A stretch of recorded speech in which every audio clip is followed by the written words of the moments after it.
तर IPL match and मसाला यांच्या शोमध्ये पुन्हा एकदा तुमचं स्वागत आहे। आज आपण एका वेगळ्या विषयावर चर्चा करणार आहोत, म्हणजे खेळापेक्षा वेगळं काहीतरी IPL मध्ये जे घडते त्यावर।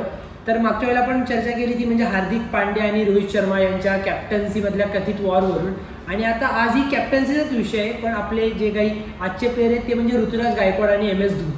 म्हणजे जसं रोहित शर्माची कॅप्टन्सी हार्दिक पांड्याकडे गेली हा एक मोठा चेंज आहे, तेवढाच मोठा चेंज MS धोनीची कॅप्टन्सी ऋतुराज गायकवाडकडे जाणे आहे। मराठमोळा ऋतुराज कॅप्टन झाल्यामुळे अनेकांना आनंद झाला, महाराष्ट्रातल्यांना पुण्याचा ऋतुराज गायकवाड असल्यामुळे आणखी आनंद झाला।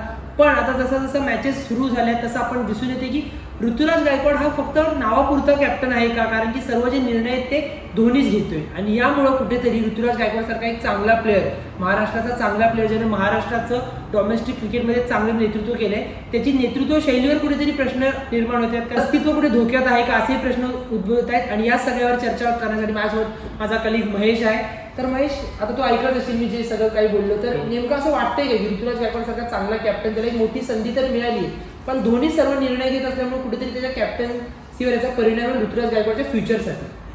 पहिली गोष्ट चाहत्यांनी ही लक्षात घ्यायला हवी की महेंद्रसिंग धोनीने आतापर्यंत 2 विश्वचषक जिंकून दिलेले आहेत, त्यामुळं तो आपल्या भारतातल्या चाहत्यांसाठी एक मोठा देव असल्यासारखा आहे क्रिकेटमधला। 2 विश्वचषक, एक T20चा आणि एक वन डेचा।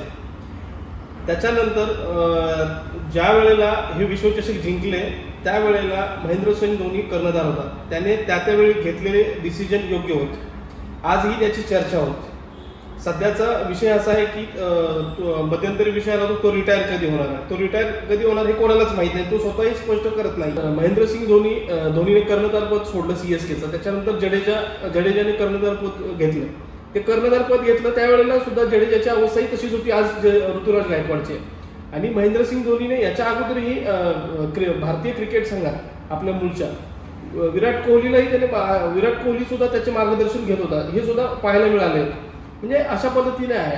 अजून आता ऋतुराज गायकवाड आहे, पुढच्या वर्षी आणि कोण असेल ते माहीत नाही कदाचित। पण मग ऋतुराज गायकवाड तर आहे तो कॅप्टन्सी, पण पूर्णपणे निर्णय म्हणजे फक्त वन साइड धोनीच घेताना दिसतो। त्यामुळे ऋतुराज गायकवाडला संधी मिळाली, म्हणजे त्याचं सोनं कधी होणार, जेव्हा कधी धोनी रिटायर होणार आणि पूर्णपणे ऋतुराज गायकवाडकडे धुरा येणार, तेव्हाच मग त्याचं नेतृत्व दाखवू शकेल का, याचा परिणाम होईल का असं वाटतंय का? मुळात धोनी रिटायर होणार की नाही हाच खूप मोठा प्रश्न आहे।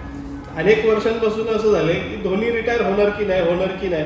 गेल्या वर्षी तर असं झालं होतं की शेवटच्या मॅचला तो रिटायरमेंट होणार आहे असं सगळ्यांना वाटत होतं, पण तसं काही झालं नाही, त्याने चकवा दिला। ह्या वर्षी तर चर्चाच नाहीये रिटायरमेंट होईल की नाही।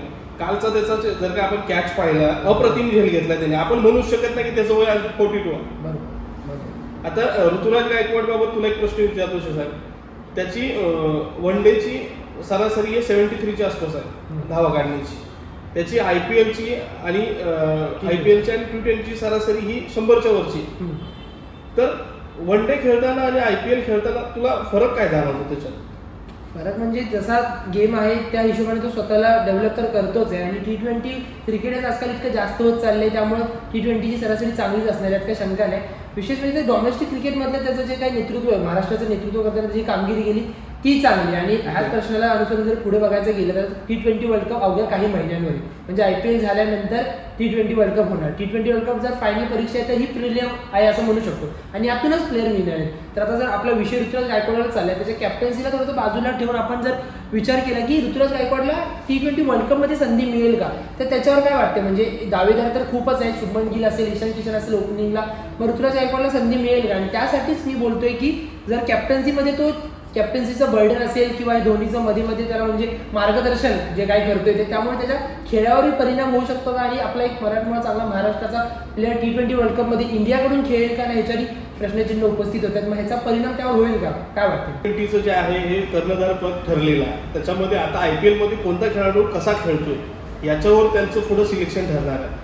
सिलेक्शन कमिटी कदाचित त्याच्यावर प्रत्येक खेळाडूच्या प्रत्येक कामगिरीवरती लक्ष ठेवून असेल, कोणाचं स्ट्राईक रेट कसं आहे, कोणाची गोलंदाजी कसं आहे, आणि याच्यावर कदाचित भारताचा संघ निवडला जाईल। त्यामध्ये ऋतुराज गायकवाडची आतापर्यंतची 2 सामन्यातली कामगिरी चांगली आहे, कारण कालच्या सामन्यात त्याने जवळपास तो अर्धशतकाकडे आला होता, जवळपास आल्यानंतर तो आउट झाला, झेलबाद झाला। तर आतापर्यंतची त्याच्या 2 सामन्यात त्याने कर्णधारपद म्हणून जी काही कामगिरी केली ती योग्य असं मला वाटतं।